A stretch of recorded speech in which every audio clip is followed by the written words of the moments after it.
8 reasons INFJ personality are a walking paradox. If we told you that there's someone who is judgmental, but at the same time is a person with a lot of sentiments, what would you say? If we further added to it and said that the person is introverted, but cannot really function without a sense of belonging to a social group, no matter how small that might be. If we also said that the person follows their instinct, but knows not to go through with them if they feel that following their instincts might be unpleasant to the people around them, what would you say? You'd certainly say that such a person is a riddle, a paradox, a knot that needs to be untied. And that's exactly what INFJs are. They are a bundle of contradiction. As Shakespeare's Hamlet says, to be or not to be, that is the question. Whether INFJs are feeling or judgmental, that is the question. Now, comprehending such a puzzle is quite a difficult task, and undeniably so. According to the Myers-Briggs type indicator, INFJs are one of the 16 personality types. But here's what psychologists say. Somewhere around 2% of the male population is an INFJ type, while females make up around 3% of them. This adds up to the fact that they are the rarest among the personality types. So based on their population size, they must, statistically, be the people on whom the smallest amount of research has been done by psychologists. Is it any wonder that we might have difficulty figuring them out or knowing about their contradictions? We're here to help you know why INFJs are a walking paradox. We also help you understand the personalities of various types of people. It is our mission for the world to be a more understanding place, and our videos on psychology are a part of that goal. We want you to encourage us by hitting the like button and subscribing to our channel. If you hit the notification button, the better it will be. So what are these contradictions that INFJs possess? Let's take a look at them so that you can know why they are often referred to as a walking paradox. Number 1, introvertedly extroverted or extrovertedly introverted. Here are 2 words that you rarely feel go together. The first is introverted, and the second is extroverted. It doesn't really matter so much about the order. Naming introverted first and extroverted second is really just arbitrary. You can put it in the other way around. Now, how can someone be extrovertedly introverted or introvertedly extroverted? Well, that's just the way INFJs are. But how's that even remotely possible, you might ask? It is a common misnomer that introverted people don't like being around others. The truth is that they replenish or revitalize themselves by spending time alone. Sometimes that added bit of strength oozes and it shows. We all know that INFJs are good readers, talented at arts, whether it be music or dance or fine arts. And the time they spend alone in a contemplative manner hones their skill. But every art craves for an observer, and so do INFJs. They want people to understand them a lot better. Perhaps deeper would be the right word. Remember the novel and movie, The Fault in Our Stars? Augustus says about Hazel Grace that she might not have been loved widely, but she was deeply loved. And this is exactly what INFJs are looking for. They're looking for a strong sense of connection with the people in their lives. They want society to take a look at them in a much better light than they actually are in. They also take the feelings and emotions of others into consideration much more deeply. Number 2, creative rational or rationally creative. Creativity is often a bout of madness. This is one of the reasons why when staggeringly original artists burst forth on the scene, they tend to be thought of as quirky. Think about the paintings of Jackson Pollock or the writings of James Joyce.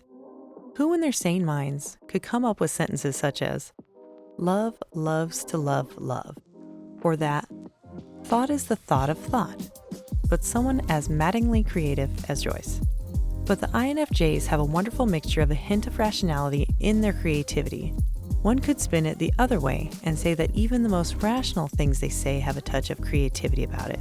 For instance, some research has shown that INFJs have a thing or two for both literature and science or mathematics. Hardly are there subjects that were more polar opposites than a love for the world of language and the world of abstract mathematics. But INFJs are just the type of people where oil and water collide. The seemingly immiscible, the paradoxical, can sometimes tear them apart, but when these two conjoin, they bring forth an INFJ. Number 3, pessimistic optimism or optimistic pessimism. George Carlin, in his book Brain Droppings, says that he is a personal optimist, but a pessimist about everything else. Well, how can that really be true? Isn't the self connected to everything around the self too? So could it really mean that he is pessimistically optimistic or optimistically pessimistic? That's how INFJs really are, even though George Carlin might not really be one. INFJs really have an intuition, a sixth sense of sorts that allows them to know the feelings and intentions of other people, even when the feelings are not as sincere as they should be. But they also see the goodness inside these people and the potential to nurture these goodnesses to make the insincere person better. As one INFJ famously quoted her feelings in the style of Carl Rogers, who said, "When I look at the world, I am pessimistic, but when I look at people, I am an optimist." Number 4, knowing only the plural of the self. How does one know about the self? Theists would say that the self, the singular, exists only with relation to the plural, selves, the others. The INFJs do understand others and can interpret others' emotions better than others can. This might be because of the fact that the INFJs have an unparalleled intuition and are good readers of people's body language. So they can read the other selves better than they can read oneself. INFJs are people who are deeply contemplative, even about their own lives. But it might be a matter of tragedy that they can only see oneself as one sees others, as a spectator. This might be why they can read others a whole lot better. After all, who in all their limits can observe one's own gesture or facial expressions for that matter? No matter how perceptive INFJs might be, there's always a gnawing sense that one can't watch oneself. Perhaps INFJs know themselves a lot better in relationship to other people. Perhaps this is the reason why they are constantly looking out for others with compassion. Number 5, imperfect perfectionists. While achieving perfection is one of the goals towards which every artist strives, this relentless march towards what one thinks of perfection is sometimes what gives depth or meaning to life. And the INFJs are people who are inexorably drawn toward perfectionism, whether it be in terms of the sentences they phrase, or the musical notes they create, or the artistry with which they normally grace themselves and the people around them. But despite such efforts, no one is really perfect. So for all we know, INFJs might be the ones whom John Legend is talking about in his song, All of Me, when he uses the beautiful phrase, all your perfect imperfections. Number 6, painful pleasure or pleasurable pain. If you didn't already know, one of the most renowned writers in the world, Fyodor Dostoevsky, was also an INFJ. He was someone who explored the human psyche to the fullest in his novels. The relationship between the paradox of pain and pleasure in an INFJ has been captured beautifully in one of the novels called Devil, where he says, "Very often among a certain highly intelligent type of people, quite paradoxical ideas will establish themselves. But they have suffered so much in their lives for these ideas, and have paid such a high price for them, that it becomes very painful, indeed almost impossible, for them to part with them." Could you think of any other people to whom Dostoevsky's words apply better to than INFJs? We certainly can't. Number 7, a traditional rebel or a rebellious traditional. What do you think of when the word rebel comes up? Someone who is probably an iconoclast, someone who wants to obliterate the last smidgen of traditional beliefs, or someone who picks a position that is not everyone's cup of tea? What if I told you an INFJ is such a rebel, but who is a conservative too? You might say that that's a paradox, right? Yeah, that's exactly what INFJs are. The deeply meditative and reflective nature of the INFJs means that they're able to look at the world in a different light altogether. And the fact that they're perfectionists means that they'd want the world to become as perfect, if not more perfect, than what they believe. But they like taking the emotions of other people into consideration also. So instead of rebelling about an idea in an argumentative tone, they might present an alternative idea as food for thought, or they might express their desire to change the world in the form of a painting. Number 8, a non-communicating communicator. The most wonderful of communicators are logical, precise, and perceptive. An INFJ might just be that some days. The fact that they want their point to come across quite naturally without any forcefulness means that they can, on their best days, be smooth talkers or presenters and great listeners. But when it is not their day, it might go a little more than awry.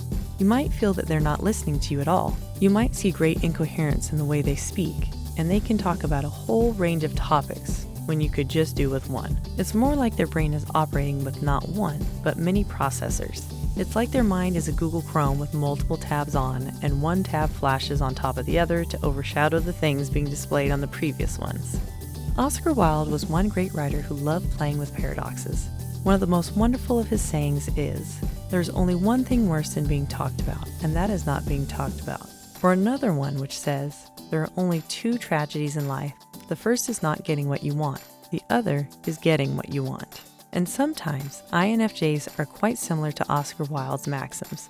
Deeply funny and thought-provoking, wonderfully perceptive and dismissive, great things said in the simplest of phrases. How did you like the way we presented the 8 reasons INFJ personality are a walking paradox in this video? Please let us know in the comments below. If you're an INFJ or have a close friend who is, what are the biggest paradoxes you see in him that we missed out on?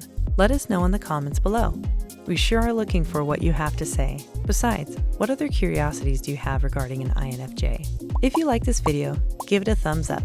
It's all for free and will put a smile on our faces when we can be inspired to make better videos. And don't forget to subscribe that you don't miss out on our new works. In the meantime, you can watch this video on the screen.